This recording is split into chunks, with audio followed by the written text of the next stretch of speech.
बिजनौर में दिल दहला देने वाला खुलासा। पिता का था बेटे की पत्नी के साथ अवैध संबंध, बेटे को चल गया पता तो पिता ने सुला दिया बेटे को मौत की नींद। बता दें कि जनपद बिजनौर के थाना नागल क्षेत्र में 15 नवंबर को गन्ने के खेत में मिले सौरभ तोमर उम्र 30 वर्ष की रहस्यमयी मौत ने पूरे इलाके को दहशत और सवालों में डाल दिया था। लेकिन 17 नवंबर को नागल पुलिस ने इस दर्दनाक मर्डर मिस्ट्री का ऐसा खुलासा किया कि सुनकर हर कोई हैरान रह गया। जिस बेटे की लाश पर पिता आंसू बहा रहा था, उसी पिता ने उसे मौत के घाट उतारा था। जब पुलिस ने पूछताछ की तो पुलिस पूछताछ में सामने आया चौंकाने वाला सच। अभियुक्त सुभाष तोमर का अपने ही पुत्र सौरभ की पत्नी के साथ अवैध संबंध था। जब इस काले राज पर सवाल उठ बैठा तो पिता ने खौफनाक प्लान बनाकर अपने ही खून को मिटा दिया। हत्या का पूरा घटनाक्रम 12 नवंबर की दोपहर को रचा गया। दोपहर करीब 2 बजे सौरभ खेत पर काम कर रहा था। इसी दौरान सुभाष ने उसे गन्ने के खेत में बुलाया। पहले 315 बोर के तमंचे से फायर किया, लेकिन गोली बाल बाल बची। गोली न चल पाने पर सुभाष ने पीछे पड़ा फावड़ा उठाया और बेटे के सर पर वार कर दिया। सौरभ ने मौके पर ही दम तोड़ दिया। हत्या के बाद पिता बना मासूम। पुलिस में दर्ज कराई झूठी गुमशुदगी। 14 नवंबर को सुभाष तोमर थाने पहुंचा और पूरे नाटक के साथ बेटे की गुमशुदगी लिखवा दी।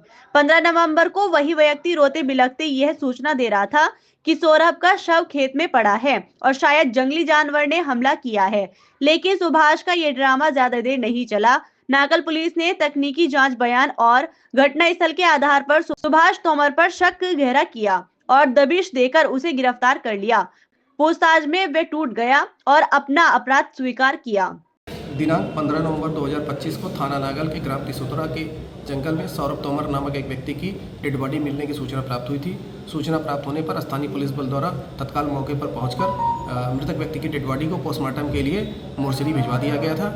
और यह अवगत कराना है कि इस मृतक व्यक्ति के पिता के द्वारा उस समय यह बताया गया कि उसकी मृत्यु संभवतः किसी जंगली जानवर के काटने से हुई है। इस संबंध में पिता के द्वारा ही 14 नवंबर 2025 को थाना नागल पर एक गुमशुदगी भी दर्ज कराई गई थी। पोस्टमार्टम रिपोर्ट में यह तथ्य निकल कर आया कि मृतक सौरभ की मृत्यु का कारण धारदार हथियार से गला काट करके होना बताया गया है। इस सूचना पर स्थानीय पुलिस बल ने तुरंत गहन जांच पड़ताल की तो यह तथ्य प्रकाश में आया कि मृतक सौरभ की हत्या उसके पिता सुभाष तोमर के द्वारा ही की गई थी। हत्या का कारण यह था कि उस मृतक के पिता सुभाष तोमर का अपनी बहू के साथ अवैध संबंध था, जिस आपत्तिजनक स्थिति में उसके बेटे द्वारा देख लिया गया था। इसी बात से नाराज होकर के पिता के द्वारा अपने पुत्र की हत्या खेत पर की गई थी। अभियुक्त को गिरफ्तार कर लिया गया है, उसे न्यायिक परीक्षा में जेल भेजा जा रहा है। अभियुक्त की निशानदेही पर ही आला कत्ल को बरामद कर लिया गया है। मुकदमा सुसंगत धाराओं में पंजीकृत कर लिया गया है और आवश्यक विधिक कार्रवाई चल रही है।